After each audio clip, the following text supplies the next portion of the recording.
Tahun 2025 ini sepertinya akan menambah daftar keterpurukan daripada nasab kelompok Lawi.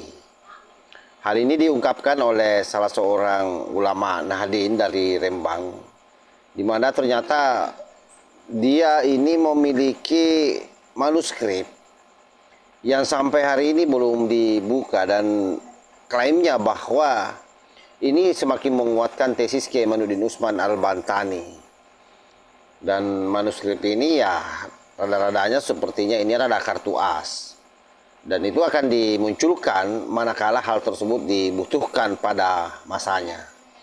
Oleh karena itu, apa yang pernah disampaikan Kiai Manudin Usman Al-Bantani terkait soal diskursus nasab ini, tahun 2025 ini memang akan semakin gencar.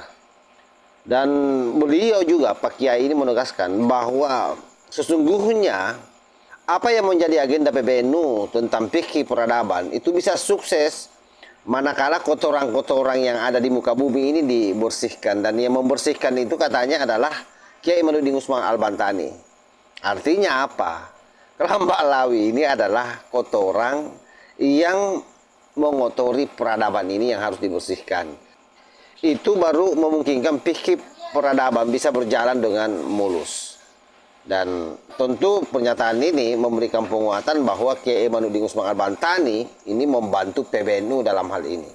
Coba kita simak seperti apa videonya. Terima kasih Mas Yusuf.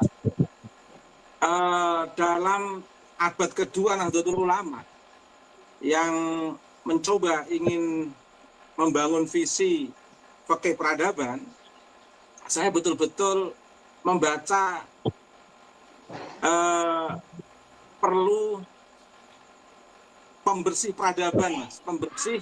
Jadi NU itu tidak akan bisa membangun fikih peradaban sebelum ada orang yang melakukan membersihkan kotoran-kotoran peradaban, Mas, yang mengotori peradaban.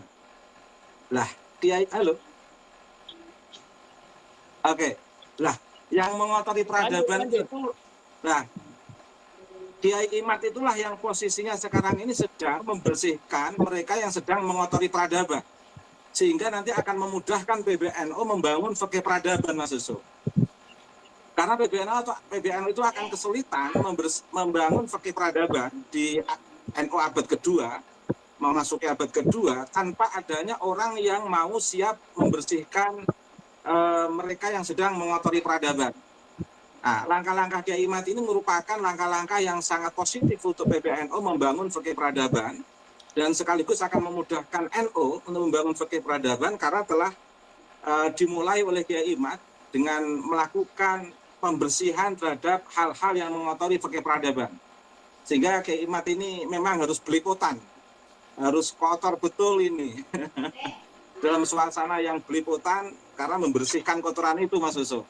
Sehingga harus bersabar Kiai Imad membersihkan kotoran-kotoran itu, karena itu akan bermanfaat, akan memberikan maslahah kepada umat, lebih-lebih warga Nahdien, Mas Yusuf. Dan insya Allah saya tahun 2005 akan menulis buku, Mas Yusuf. Judulnya Kiai Manudin Usman Menggugat Umat Terserahkan. Nah, dari beberapa pengalaman buku saya yang terbit, alhamdulillah menjadi buku yang bestseller. Dan saya memang tertarik itu, Mas Yusuf.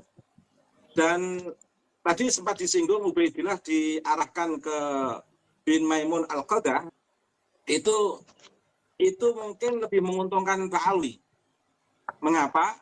Karena masih ada wujudnya. Nah, posisi Kiai Imad ini betul-betul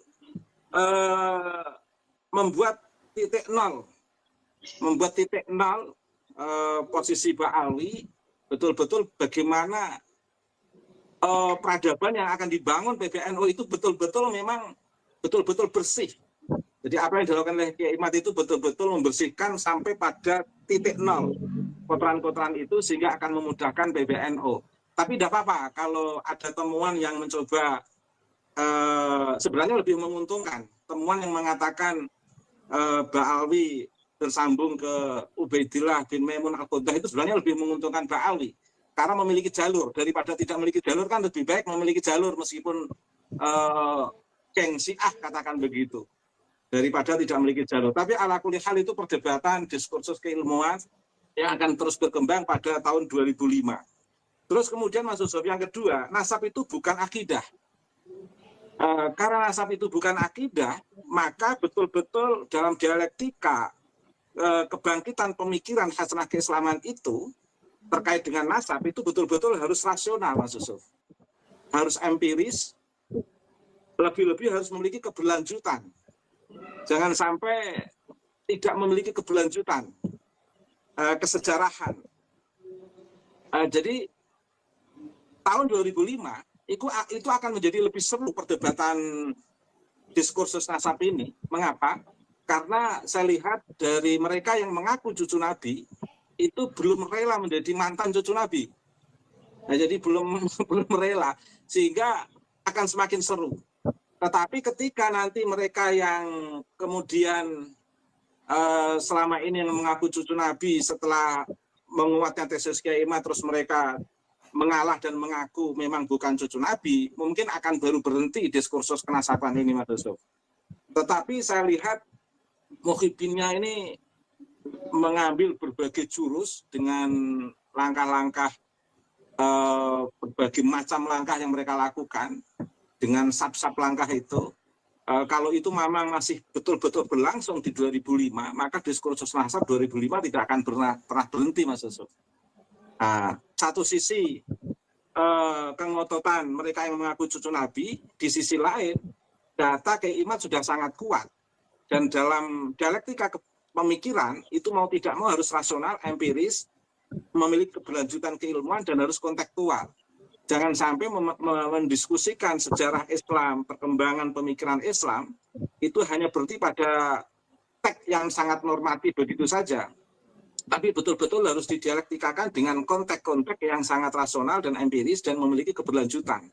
Lah, menariknya dari tesis Kiai Imad ini itu memiliki keberlanjutan rasional, empiris, dan betul-betul kontekstual. Sehingga mereka yang ingin membantah ini harus memforsir dengan segala energi, baik terkait dengan materi maupun mental. Rupa-rupanya saya lihat sampai detik ini, mereka yang mengaku sebagai cucu Nabi, rupa-rupanya masih belum rela, sehingga ingin mengerahkan dengan berbagai cara. Yang kemarin sudah mereka coba melibatkan para akademisi, tetapi belum bisa menjawab itu semua, Mas Yusuf. Terakhir, Mas Yusuf, saya sebenarnya ada dokumen teks pendek yang ketika itu saya bongkar, tidak akan pernah para ulama itu menolaknya. Tetapi memang ini masih saya simpan. Kiai Imad sendiri belum saya kasih tahu, Mas Yusuf. Menurut saya Kiai Imad. Dan ini betul-betul simpanan terakhir. Barangkali kalau memang dalam dialektika itu nanti perlu puncak harus saya keluarkan.